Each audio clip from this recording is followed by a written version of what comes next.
علی علی حق ہے، علی حق ہے، علی حق ہے، علی علی جدھر حق ہے ادھر مولا، جدھر حق ہے ادھر مولا، جدھر مولا ادھر حق ہے۔ رسول اللہ صلی اللہ علیہ وآلہ وسلم نے اس امت کے لیے دو چیزیں چھوڑ فرمایا کہ میرے صحابہ میں تم میں دو گراں قدر چیزیں چھوڑ کے جا رہا ہوں، تم کبھی گمراہ نہیں ہوگے، ایک اللہ کی کتاب اور دوسرے میرے اہل البیت۔ یہ حدیث ہمارے ہاں اہل سنت میں اور شیعہ مکتب میں متواتر روایت ہے، یہ حدیث الثقلین کہلائی جاتی ہے، اس سے کوئی انکار نہیں کر سکتا۔ رسول اللہ صلی اللہ علیہ وآلہ وسلم کی آخری وصیت ہے، آپ نے اس امت کے لیے قرآن اور اہل البیت چھوڑے ہیں۔ اب سوال یہ ہے، قرآن مجید تو ہمارے سامنے موجود ہے، اہل البیت علیہم السلام کی جو تعلیمات ہیں وہ کہاں پر ہیں؟ ہر مسلمان دن میں 5 وقت کی نماز پڑھتا ہے، خواہ وہ سنی ہو یا شیعہ ہو۔ نماز کیسے پڑھنی ہے، زندگی کیسے گزارنی ہے، غم اور خوشی کے مسائل ہیں، ایک مومن نے اپنی زندگی کو کس طرح قرآن و سنت کے مطابق گزارنا ہے، رسول اللہ کی وصیت کے مطابق، یہ تمام احکام ہمیں کہاں سے ملیں گے؟ ہمارے معاشرے کے اندر مختلف فقہ موجود ہیں، حنفی، شافعی، مالکی، حنبلی اور اس کے علاوہ دیگر فقہا کی آراء موجود ہیں، بیان کی جاتی ہیں۔ یہاں پر کیا اہل البیت علیہم السلام کی کوئی فقہ ہے؟ کیا ایک سنی مسلمان وہ اپنی زندگی گزارنے کے اندر شادی، طلاق، نکاح اور دیگر مسائل کے اندر، خواہ وہ انفرادی ہوں یا اجتماعی، اس میں اہل البیت سے رہنمائی یا ان کی اتباع کر سکتا ہے، ان کی فقہ کو فالو کر سکتا ہے یا نہیں کر سکتا؟ اگر کر سکتا ہے تو وہ کہاں پر ہے؟ ان تمام سوالات کو ہم ڈسکس کر رہے ہیں ایک ترتیب کے ساتھ، اور اس پروگرام کا جو عنوان ہے وہ فقہ الآل ہے، یعنی رسول اللہ صلی اللہ علیہ وآلہ وسلم کی جو وصیت ہے ان کی فقہ، قرآن اور اہل البیت کی فقہ۔ اس پر ہماری یہ چوتھی نشست ہے اس عنوان کے اوپر، جو کہ ہم نے سلسلے کا آغاز کیا تھا علامہ انور علی نجفی صاحب حفظہ اللہ ان کے ساتھ اس عنوان کے اوپر، اور آج بھی انہی کے ساتھ ہماری یہ چوتھی نشست ہے۔ السلام علیکم ورحمۃ اللہ وبرکاتہ۔ وعلیکم السلام ورحمۃ اللہ وبرکاتہ۔ کیسے ہیں؟ الحمد خیریت سے ہیں؟ للہ الحمد۔ جزاک اللہ۔ تو آج میں پھر آپ کے سامنے اس عنوان کو لے کر آیا ہوں، فقہ الآل کو۔ جو سوال ہے وہ آپ ہی کی گفتگو سے سوال یہ کہ آپ نے بیان کیا کہ اہل البیت علیہم السلام کی فقہ یہ رسول اللہ کے وصی ہیں، رسول اللہ نے امت کو ان کے بارے میں بتایا۔ تو اب یہاں پر ایک سوال پیدا ہوتا ہے، اگر یہ اتنی اہم تھی یہ فقہ جس کی آپ بتا رہے ہیں کہ تدوین بھی ہوئی ہے اور ان کی آپ نے فضیلت بیان کی کہ اور جو اصحاب ہیں بلکہ اہل سنت کے جو ائمہ وہ ان کے شاگرد ہیں، اگر یہ فقہ اتنی اہم ہے، دین ہے، تو پھر رسول نے اپنے زمانے میں مدون کیوں نہیں کی؟ یہ ایک سوال ہمارے پاس ہے کہ اگر یہ اہم ہے تو رسول نے اپنے زمانے میں اس کو کہیں پر مدون کرایا ہو، جس طرح رسول اللہ نے قرآن مدون کرایا۔ خود آپ نے بھی اس کا اعتراف کیا کہ رسول اللہ نے، بلکہ پچھلی نشست میں آپ نے یہی کہا تھا کہ قرآن کے حوالے سے کہ رسول اللہ نے مدون کیا ہے، تو پھر یہ فقہ کیوں نہیں مدون؟ اعوذ باللہ من الشیطان اللعین الرجیم، بسم اللہ الرحمن الرحیم۔ سب سے پہلے میں آپ کا شکر گزار ہوں کہ آپ کے ذریعے فقہ الآل کے وجود کا بہت سے لوگوں کو پتہ چلا ہے۔ الحمدللہ الحمدللہ۔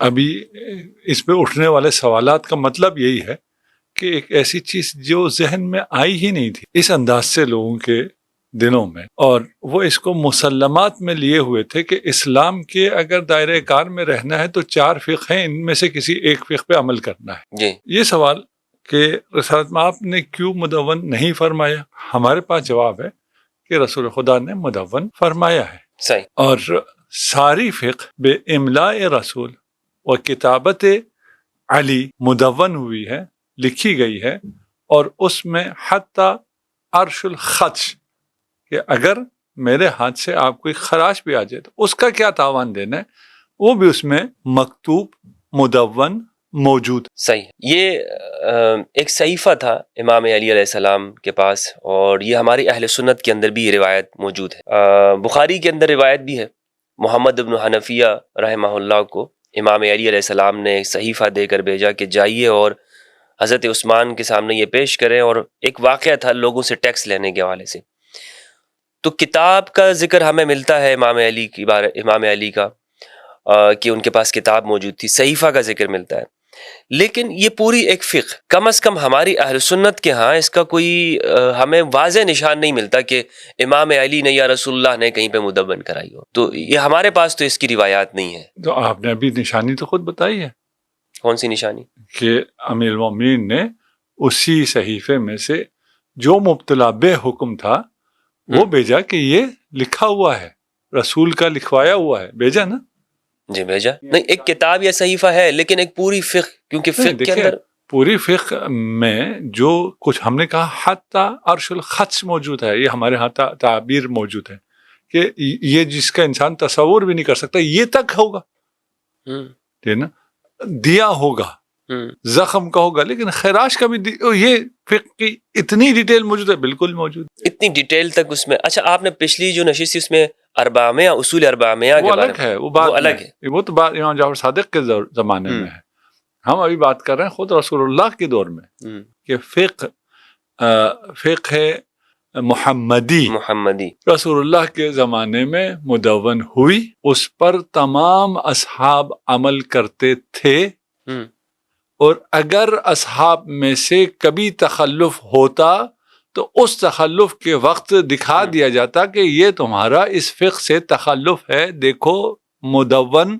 مکتوب موجود ہے۔ میں وہی صفحہ نکال کے آپ کو دکھاؤں گا نا جی، جس صفحے کی جس آرٹیکل کی آپ خلاف ورزی کریں گے تو میں وہی دکھاؤں گا، یہ رسول خدا نے لکھوایا ہوا ہے، یہ رسول خدا کی سیرت بھی ہے، یہ فقراء سے ٹیکس اسلام میں لیا نہیں جاتا، بلکہ اسلام ٹیکس لیتا ہی فقراء کے لیے ہے، اسلام کا ٹیکس عمراء کے لیے تو نہیں ہے۔ یہ ہمارے آج کل جو ٹیکس غریبوں سے جمع ہوتا ہے یہ تو اشرافیہ کے لیے جمع ہوتا ہے، ان کے پروٹوکول کے لیے، ان کی گاڑیوں کے لیے، ان کے محلات کے لیے یہ ٹیکس جمع ہوتا ہے۔ اسلام کا کانسیپٹ تو یہ نہیں کہ لوگوں سے ٹیکس لے اور اشرافیہ کو دے دے۔ جب یہ کانسیپٹ آنا شروع ہوا تو پھر دکھایا گیا کہ یہ ٹیکس غریبوں کے لیے ہے، جو ٹیکس لے کے غریبوں کو دینا ہے وہ غریبوں پہ اپلائی نہیں ہو۔ صحیح ہے، تو مکتوب موجود ہے، لکھا ہوا موجود ہے، اس لکھے ہوئے پہ تمام اصحاب عمل کرتے رہے ہیں۔ آپ حاصل کرتے ہیں، آپ کتنے 4 فقہ ہیں جی، ان 4 میں اگر آپ رہیں تو صحیح ہے، اگر ان 4 سے آپ خارج ہوئے تو تکفیر تک کے بھی فتاوی موجود ہیں، مختلف آراء ہیں، بالکل، لیکن ان سے خارج کو جی۔ صحابہ ان 4 میں سے کس فقہ پہ تھے؟ یہ ہمارے جو موجود 4 فقہ ان میں سے تو کسی پر نہیں تھے، ان میں کسی پہ نہیں تھے نا، نہیں، وہ فقہ جعفری پہ تھے، اور فقہ محمدی پہ تھے، اور فقہ آل پہ تھے۔ فقہ آل پر یا سنت رسول پر؟ فقہ آل وہی سنت رسول، 2 چیزیں تو نہیں ہے نا۔ رسول کہہ رہے ہیں نا انی تارکم فیکم ثقلین، رسول کہہ رہے ہیں میرے بات تم نے کتاب اللہ اور عطرت تھی، جی، تو رسول کے بعد جس فقہ کو عطرت بیان کریں گے وہ رسول کی فقہ ہوگی یا کچھ اور ہوگی؟ رسول کی فقہ، رسول کی فقہ ہوگی۔ اسی فقہ پر زمان رسول میں جو عمل ہو رہا تھا وہ فقہ الآل ہے، زمان رسول کے بعد اصحاب نے جس پہ عمل کیا وہ فقہ الآل ہے، کیونکہ کوئی اور فقہ تھی نہیں، کسی اور فقہ کے ہونے کا سوال پیدا نہیں ہوتا۔ تخلفات ہوئے نہیں ہوئے؟ بالکل ہوئے۔ اچھا، جس طرح کی نمازوں کے طریقے میں اختلاف ہے، اس سے آپ کی مراد یہ ہے؟ تخلفات کچھ بھی ہو سکتے ہیں، خلاف ورزی جس طرح ابھی آپ نے ٹیکس کی مثال دی، جی، ٹھیک ہے نا، تخلفات ہوئے نہیں ہوئے، خلاف ورزیاں ہوئی نہیں ہوئی، وہ ہوئی، ٹھیک ہے نا۔ جیسے لوگ کچھ واجبات پہ عمل کرتے ہیں، کچھ واجبات پہ عمل نہیں کرتے، اس کے سب قائل ہیں، کوئی عصمت صحابہ کا تو کوئی قائل نہیں ہے، نہیں عصمت تو ہمارے ہاں بھی اہل سنت میں ہم بھی رسول کی بھی نہیں ہے، نہیں، رسول اللہ کی عصمت کے قائل ہیں، نہیں، مقید قائل ہے، اکثریت کی بات کر رہا ہوں میں، مقید قائل ہے، تبلیغ دین میں عصمت ہے، اس کے علاوہ ادھر بھی عصمت نہیں ہے، نہیں وہ خطا اجتہادی کا استعمال کرتے ہیں وہ لفظ، تو عصمت کے خطا خلاف اجتہادی کا، کہ وہ حتی رسول کے لیے، رسول کے لیے بالکل حتی رسول کے لیے تو عصمت تو نہیں ہے، ٹھیک ہے نا۔ جب عصمت نہیں ہے تو اگر کوئی یہ کہتا ہے کہ 100% عمل کرتے تھے فقہ پہ، نہیں کرتے تھے، لیکن کوئی اور منبع، کوئی اور سورس نہیں تھا اصحاب کے لیے، آپ اصحاب کے پیچھے چل رہے ہیں نا، جی، آپ پہ یہ فقہ اربعہ پہ عمل کرنا حرام، آپ کو تو اس فقہ پہ عمل کرنا ہے جس پہ صحابہ نے عمل کیا ہے۔ اس دور میں فقہ آل کے علاوہ کوئی اور فقہ تھی ہی نہیں، مدون بھی تھی اور عمل بھی تھا، وہ نام اس کا نہیں لیتے تھے کہ ہم فقہ آل پہ عمل کر رہے ہیں، لیکن فقہ الآل تھی، کیونکہ اور کوئی فقہ تھی نہیں نا، یہ فقہ تو بعد میں بنی ہے۔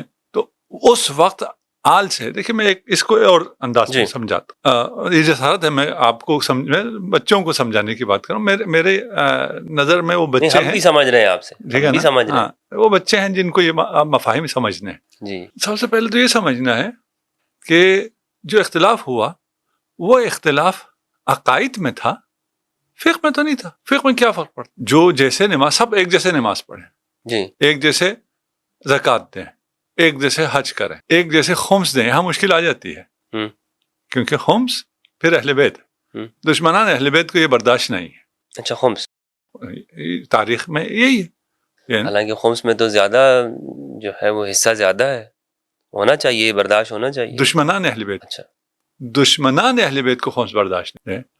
ابھی ایک اہل سنت سادات میں تھے، انہوں نے یہ سوال اٹھایا کہ یہ تو ہماری فقہ میں بھی مسلم ہے کہ سادات پہ زکوٰۃ حرام ہے. جی بالکل. تو جو فقراء سادات ہیں، یعنی امت کے فقراء کا تو رسول نے انتظام کیا ہو، اپنے گھرانے کے فقراء کا کوئی انتظام نہ کیا، کوئی الٹرنیٹ کچھ تو ہوگا. تو الٹرنیٹ کیا ہے؟ خمس ہے. فقہ میں صرف اس قسم کے ایک دو چیزوں کو چھوڑ کے فقہ میں کوئی اختلاف نہیں تھا. عقائد میں اختلاف تھا، عقیدے میں اختلاف تھا. عقیدے میں مختلف مسالک بننا فطری تھا، اور فقہ میں سب کو اسی فقہ آل پہ باقی رہنا چاہیے تھا، اور باقی تھے. یہاں تک یہ بات کچھ سینس کر رہی ہے؟ نہیں، یہاں تک تو بات ہے. یہ بات واضح ہے. ہوں. پھر کیا ضرورت پیش آئی حکمرانوں کو کہ وہ فقہ بنوائیں، ہوں. امام بنوائیں؟ بعد میں بنو امیہ بنو عباس کے زمانے میں. انہی کی بات کر رہا ہوں. جی جی جی. انہیں فقہ بنانے کی ضرورت پیش آئی، امام بنوانے کی. امام فقہی امام، یہ فقہ کے امام ہیں. باقی امامت سیاسی تو ان کو حاصل نہیں ہے. نہیں، سیاسی نہیں ہے. سیاسی تو وہ خود ہے، ہوں. جسے میں عقائد کہہ رہا ہوں. جی جی جی. عقائد میں اختلاف ہے.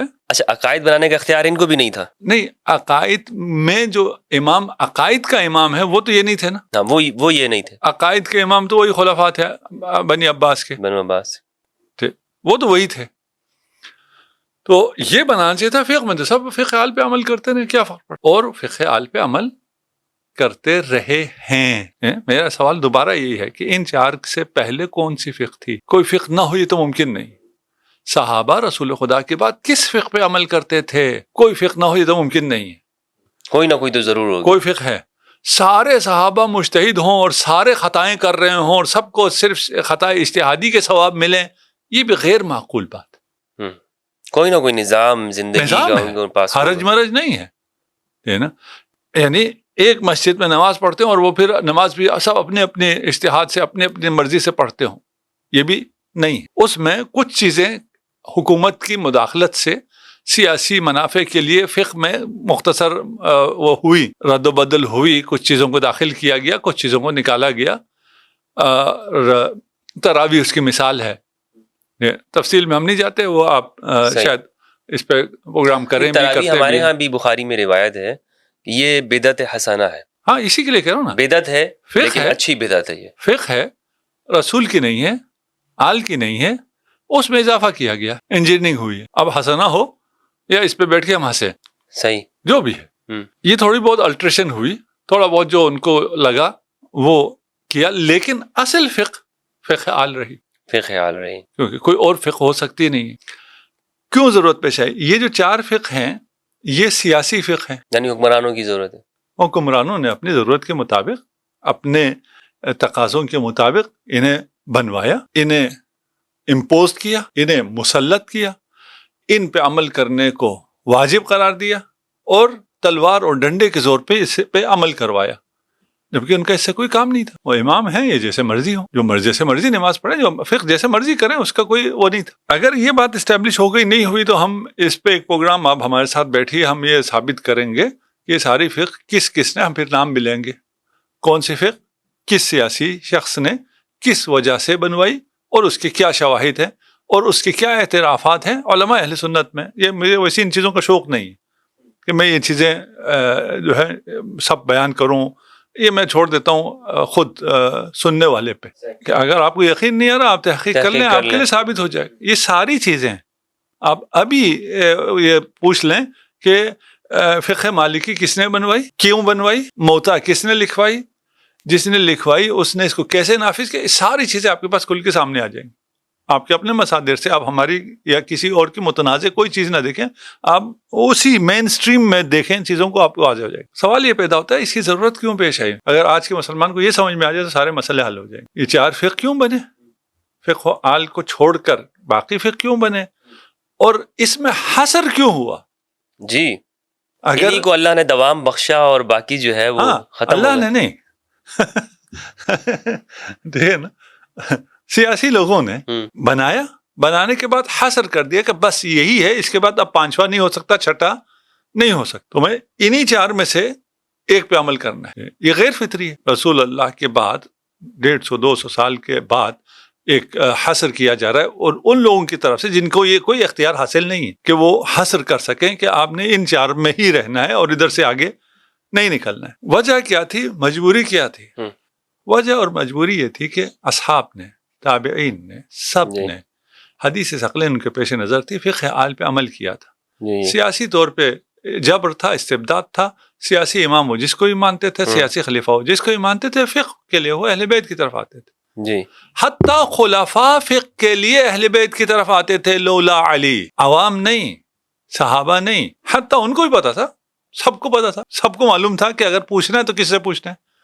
ہمارے ہاں ایک صحیح روایت ہے بخاری کی کہ اقرأنا ابی و اقدانا علی۔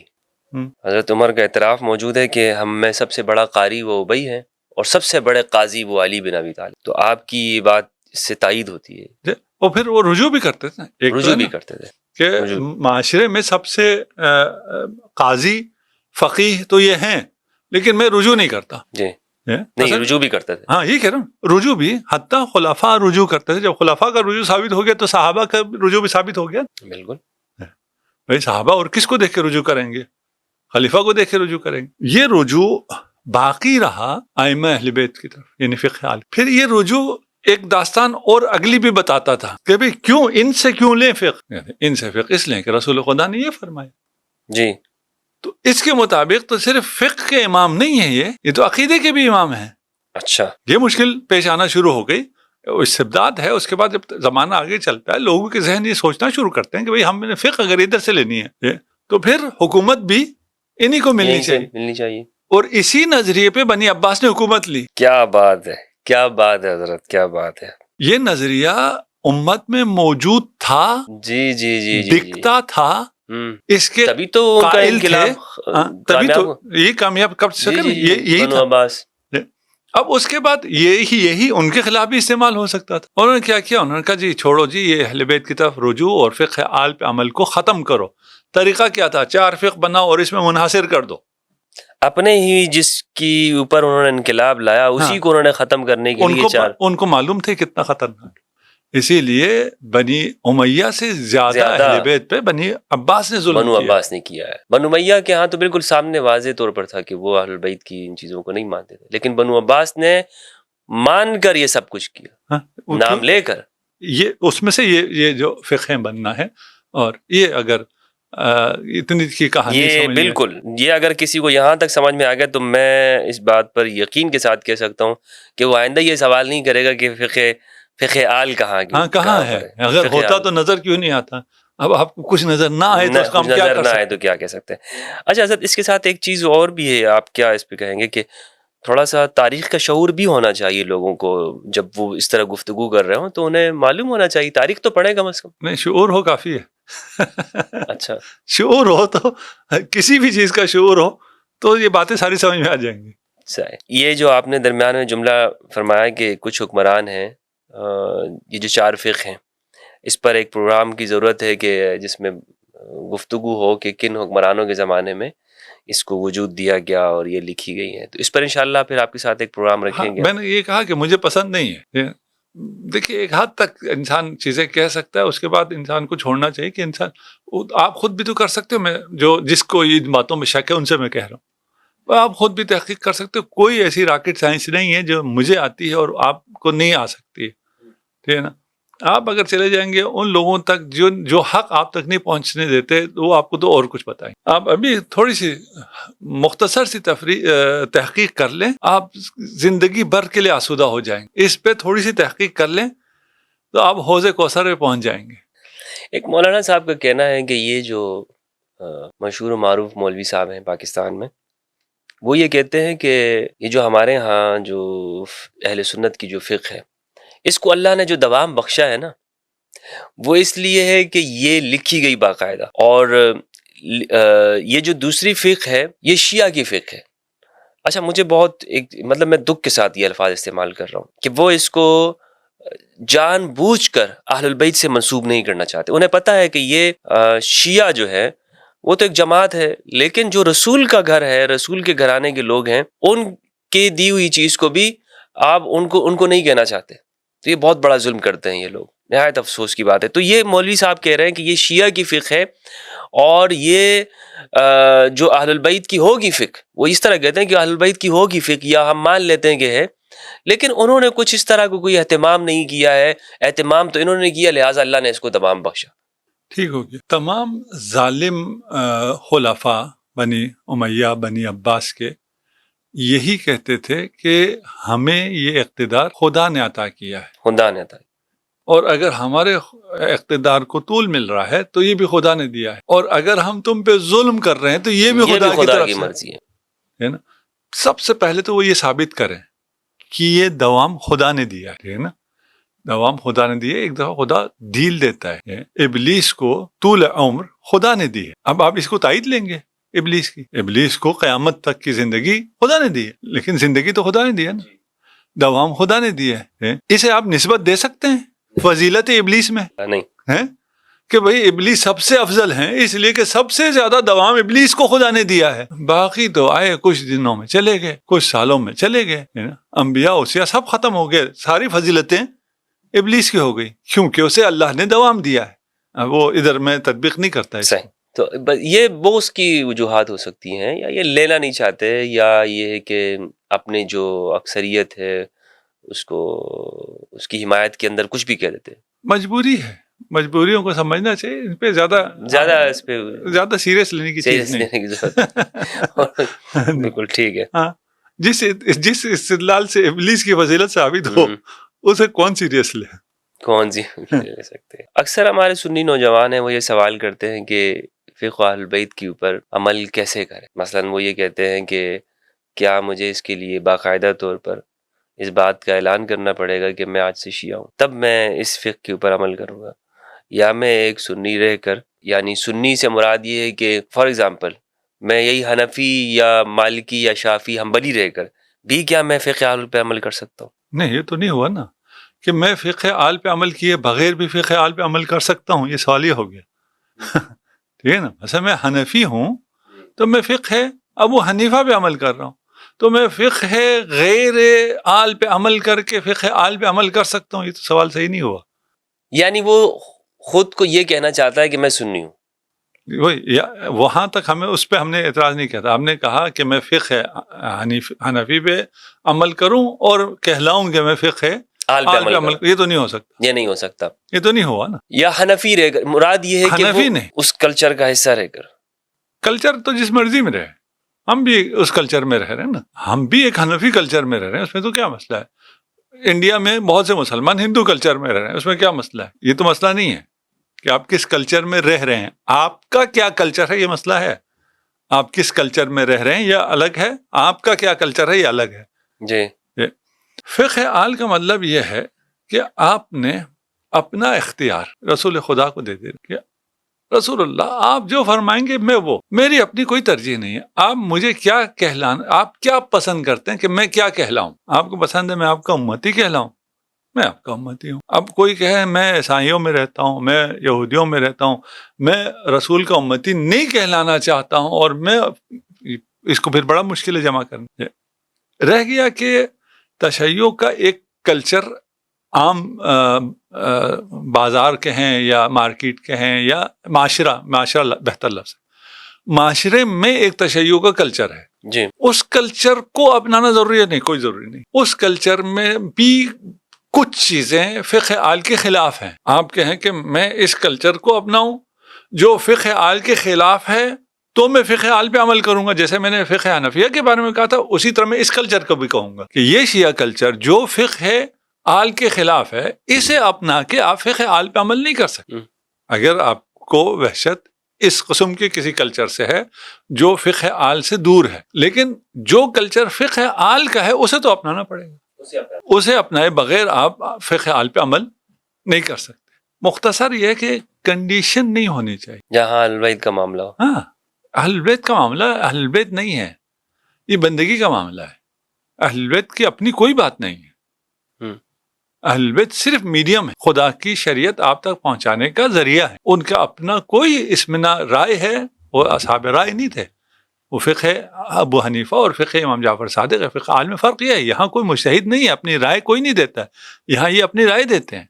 نہیں یہ جو کیا ان کے فتاوے نہیں ہیں فقہ اہل بیت کی؟ نہیں، اچھا یہ حکم ہے، حکم خدا ہے. ان دیکھیے وہ ایک اصطلاح ہے عام میں، ابھی شیعہ فقہا بھی فتوا دیتے ہیں، جی ٹھیک ہے نا، یہ اصطلاح ہے. لیکن شیعہ فقہا کی رائے نہیں ہے. چرا شیعہ فقہا ائمہ اہل بیت کی بھی رائے، یعنی قرآن اور حدیث سے، اس حکم خداوندی سے ہٹ کر ان کی اپنی کوئی رائے نہیں.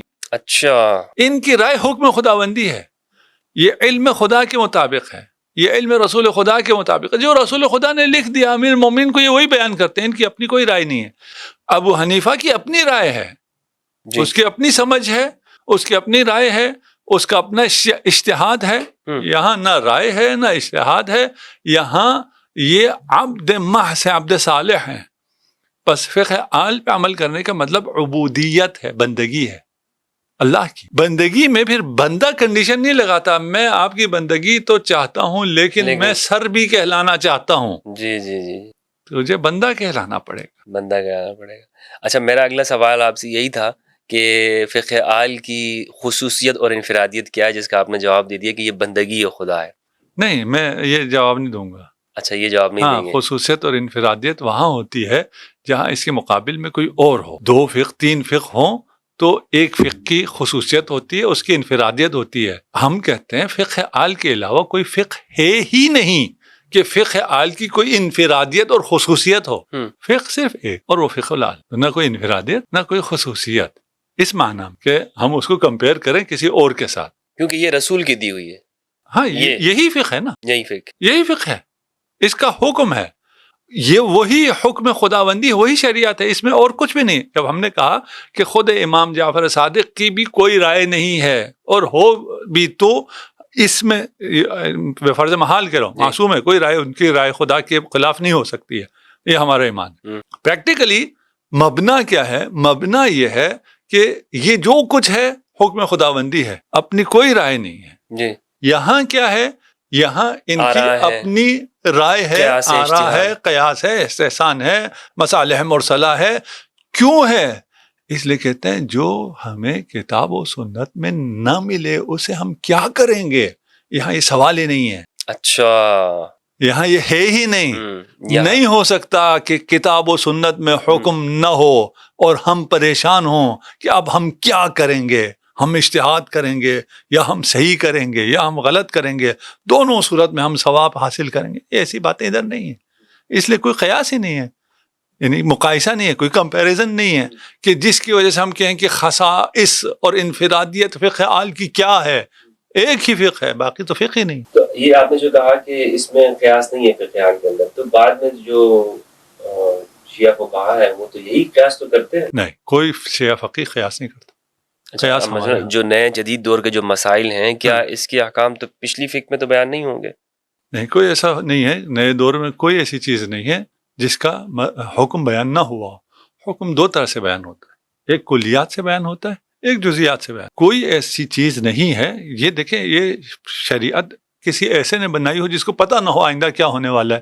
اس کے بارے میں تو آپ کہہ سکتے ہیں پاکستان قانون اگر سن 65 میں بنا ہے تو ان کو تو پتہ ہی نہیں تھا کہ 2005 میں کوئی AI بھی آ جائے گی، 2025 میں کوئی AI کا وہ آ جائے گا. اس کی تو کوئی قوانین ہی نہیں ہے، نہ سوشل میڈیا کے کوئی قوانین ہے، کیونکہ ان کو تو بیچاروں کو پتہ ہی کوئی نہیں تھا. شریعت کے بارے میں تو ایسا نہیں ہے کہ آئندہ کوئی ایسی چیزیں آ جائیں گی جس کا خدا کو علم نہیں تھا، اس لیے خدا نے اس کا حکم نازل نہیں کیا. خدا نے ہر چیز کا حکم نازل کیا ہے عمومات کی شکل میں. ایسے عمومات جو ان تمام مسائل مستحدثہ کو شامل ہو سکتے ہوں ہمارے پاس موجود ہیں. دعویٰ نہیں ہے، یہ موجود ہیں، عملاً ہو رہا ہے. ہمارا کوئی فقیہ قیاس نہیں کرتا. قیاس کرنا حرام ہے ہمارے نزدیک. اچھا حرام ہے؟ حرام ہے قیاس. اول من قاسا شیطان، قیاس شیطان کی سنت ہے۔ امام ارشاد فرماتے ہیں اگر قیاس آ گیا شیطان تو کا طریقہ ہے۔ سب سے پہلے قیاس کرنے والا شیطان۔ پھر امام فرماتے ہیں اگر قیاس دین میں آ گیا تو دین ختم ہو جاتا ہے، مٹ جاتا ہے، فقہ باقی رہتی ہی نہیں ہے۔ قیاس ہمارے پاس قیاس، پھر تو آپ کی بات صحیح ہے، آپ تو کہہ رہے ہیں نا مقایسہ کریں، جی تو آپ تو یہ سمجھ رہے ہیں نا ہم بھی قیاس کرتے ہیں وہ بھی قیاس کرتے ہیں، پھر تو مقایسہ بنے گا۔ یہی اس طرح ہی ہمارا مقایسہ اس لیے نہیں بنے گا کہ ہم کوئی قیاس نہیں کرتے، ہم کوئی اجتہاد نہیں کرتے، ہم کوئی رائے قائم نہیں کرتے، ہم تعبد محض ہیں، اور اس ایمان کے ساتھ کہ سب کچھ ہے، بیان ہوا ہے اور موجود ہے، فقہ آل موجود ہے جس میں تمام چیزیں بیان ہوئی ہیں، تمام کلیات موجود ہیں، ہم مستغنی ہیں قیاس اور ان چیزوں سے، اجتہاد سے۔ اجتہاد کو معنی جو اہل سنت میں ہے، اجتہاد کے معنی اور دو معنی ہیں مختلف معنی میں، ہم مجتہد کہتے ہیں اور ہے، ہمارا مجتہد نص کی خدمت میں ہوتا ہے، نص کو سمجھنے کے لیے، قرآن و حدیث کو سمجھنے کے لیے اپنی زندگی لگانے والا مجتہد ہے۔ یہاں نص نہ ہونے کی صورت میں اپنی رائے قائم کرنے والا یا نص کے مقابل میں اپنی رائے قائم کرنے والا مجتہد ہے۔ نہیں، ہم مقابل میں نہیں، اس سے میں متفق نہیں ہوں۔ ہیں اسی طرح ہیں۔ نص کے علی کا قاتل جی مجتہد ہے، خطا اجتہادی ہے قائل یا نہیں آپ کے یہاں؟ بعض افراد ہیں ایسے۔ کوئی ہم بات کی، ہم سب کی بات نہیں کر رہے ہیں، تو کہہ رہے ہیں ہم، یہ ہمارے صرف ہم یہ کہہ رہے ہیں کہ یہ نظریات موجود ہیں، ادھر ہیں، ادھر ہو سکتا ہی نہیں ہے۔ یہاں یہ نظریات ادھر ہو سکتے ہی نہیں ہے، ادھر یہ نظریات موجود ہیں، ان کے پھر درجات ہیں، کوئی اس درجے تک اجتہاد کو لاتا ہے، کوئی اس درجے تک لے آتا ہے، کوئی نص کے مقابل میں لاتا ہے، کوئی نص کے فقدان نص میں لاتا ہے۔ فقدان نص میں اجتہاد سب کے ہاں ہے، نص کے مقابل میں بھی اجتہاد سب کے ہاں ہے، مانے یا نہ مانے۔ امیر المؤمنین خلیفہ وقت ہے، خلیفہ وقت اور خلیفہ راشد کے خلاف آنے کو حرام سمجھتے ہیں، لیکن آنے والوں کو کوئی بھی بہت اچھے الفاظ میں رضی اللہ ہیں سارے، کیوں؟ اس لیے کہ وہ مجتہد ہیں، خطا اجتہادی ہے۔ یہ خطا اجتہادی نص کے مقابلے میں ہے نہیں۔ عمار کا قاتل، حدیث ہے کہ قاتل عمار و صالبہ فی النار، جی عمار کا قاتل اور اس کا مال لینا، یہ حدیث میں نص میں ہے جی، نص لیکن اس کے قاتل جب اجتہادی غلطی کریں تو پھر جنت میں بھی ہیں۔ جی جی، تو یہ اجتہاد مقابل نص ہے یا نہیں ہے؟ بالکل، یہ تو مقابل نص۔ اجتہاد عملاً اگر آپ دیکھیں تو یہاں اجتہاد مقابل نص ہے، ٹھیک ہے نا؟ ہمارے ہاں اجتہاد در خدمت نص ہے، زمین آسمان کا فرق۔ اور یہ بہت بڑا معجزہ ہے حقانیت فقہ آل پر، یہ اس سے بڑی دلیل نہیں ہے کہ یہ وہ کامل شریعت ہے۔ الیوم اکملت لکم دینکم، دین کامل ہوا ہے۔ وہ کامل دین کہاں ہے؟ مجھے تو اپنی عقل استعمال کرنی پڑ رہی ہے، مجھے تو اپنا قیاس ڈالنا پڑ رہا ہے، مجھے تو اپنا اجتہاد ڈالنا پڑ رہا ہے۔ کہاں ہے کامل دین؟ ہونا چاہیے فقہ آل ہے، کامل ہے، کوئی ضرورت نہیں ہے اجتہاد کی، کوئی ضرورت نہیں ہے قیاس کی، کوئی ضرورت نہیں ہے مصالح مرسلہ کی۔ جو ان اصطلاحات کو جانتے ہیں ان کے لیے بہت آسان ہے، جو نہیں جانتے تھوڑا سا سرچ کر لیں، دیکھیں یہ کیا بلائیں ہوتی ہیں، سمجھ میں آ جائے گی۔ بہت بہت شکریہ آپ کا کہ آپ نے انتہائی اہم گفتگو کی فقہ الآل کے حوالے سے۔ دوستو، یہ تھے ہمارے ساتھ علامہ انور علی نجفی صاحب، جو کہ ہم گفتگو کر رہے تھے، آپ ہی کے سوالات کو ہم نے پیش کیا علامہ صاحب کے سامنے، بہت ہی ایک ترتیب کے ساتھ انہوں نے جوابات دیے۔ اس دعا کے ساتھ آپ سے اجازت چاہتا ہوں کہ آپ جہاں بھی رہیں خوش رہیں۔